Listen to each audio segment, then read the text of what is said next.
Good morning, everyone, and thank you, faculty, for inviting me to present one of my nightmare cases.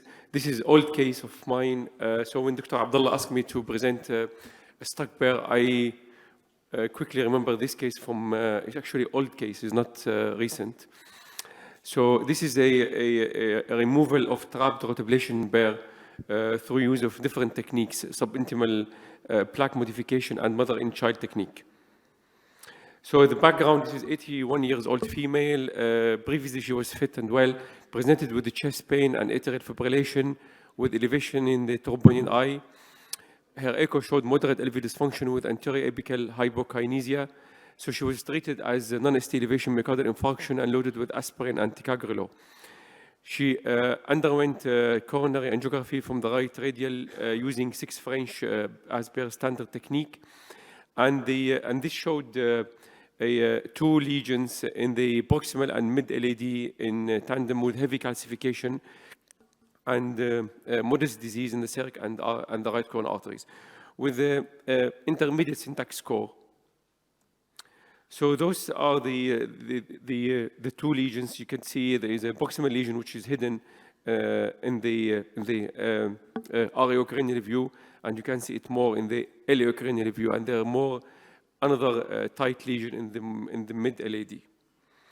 So we thought it should be relatively straightforward, although we could see calcification. So this you could see the views.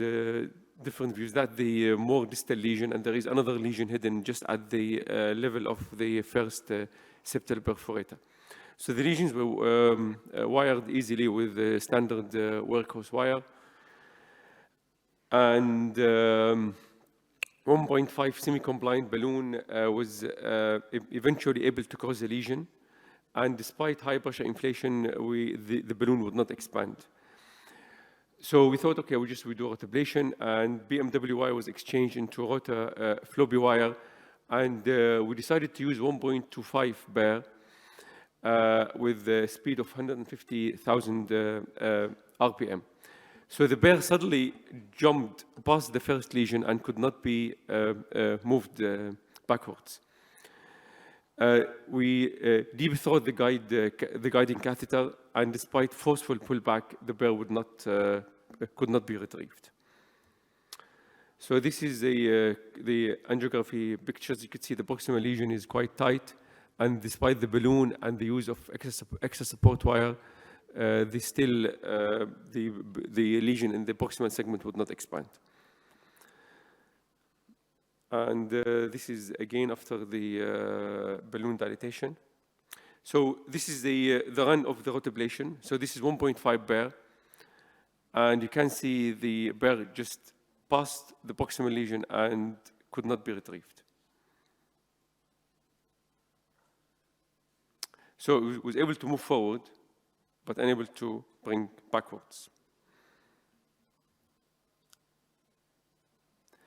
So we moved forward again, just try different, so say if different speeds, it would not actually come back. So this is a 6 French guiding catheter. So we used 7 French guiding catheter from the femoral artery.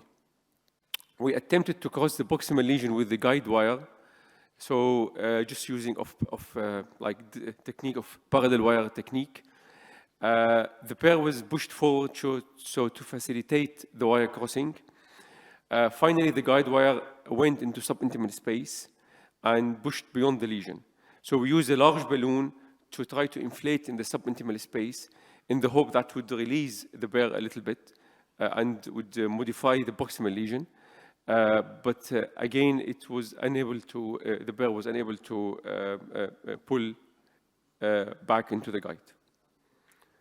So I will show you this. So we moved the bear a little bit forward because the bear was not actually stuck in the lesions, able to move forward, but unable to pull back. And the parallel wire, it would not pass through the lesion. And then this is a miracle 3 wire, I think, and just passed into subintimal space. And we ballooned with a big balloon at the level of the stuck bear. Again, unable to retrieve. So finally, we decided to do the standard, the technique which is reported in these situations as a last resort.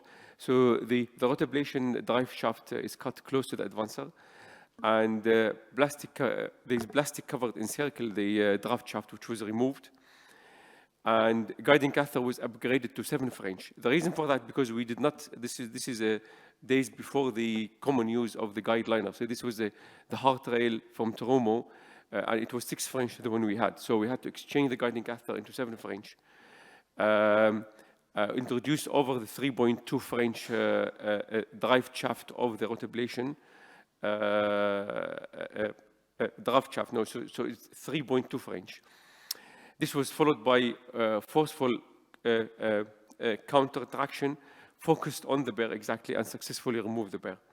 LAD was extensively dissected, but TIMI-3 flow was observed. So this is the, so another guiding catheter we have already exchanged 7 French, 6 French heart rail, and you can see advancement, and then pulled out. And so this is the final results. You could see actually the vessel is TIMI-3 flow. So this is illustration of the situation. So subintimate black modification. And then finally, with the use of mother and child technique, we were able to retrieve the burr. In conclusion, the trapped burr is a nightmare of intervention cardiology. Great care should be taken when performing the Rota ablation atherectomy. Excessive force should not be exerted during the advancement. And I think the operator should be careful, so just don't lean on the lesion rather than just picking motion. And also perhaps the use of 1.25 burr, although in that case, you could argue 1.5 would have been maybe better, but the vessel was tortuous. And the 1.25 burr, actually the shape of the burr is like a bullet. So it's easier to cross, but sometimes more difficult to retrieve. And in reported, it's reported that the 1.25 burr is more likely to stuck and difficult to retrieve than 1.5 burr, mainly because of the shape actually of the burr. Operators using Rota ablation atherectomy should be aware of this complication and prepared with a suitable algorithm to manage such complications. Thank you.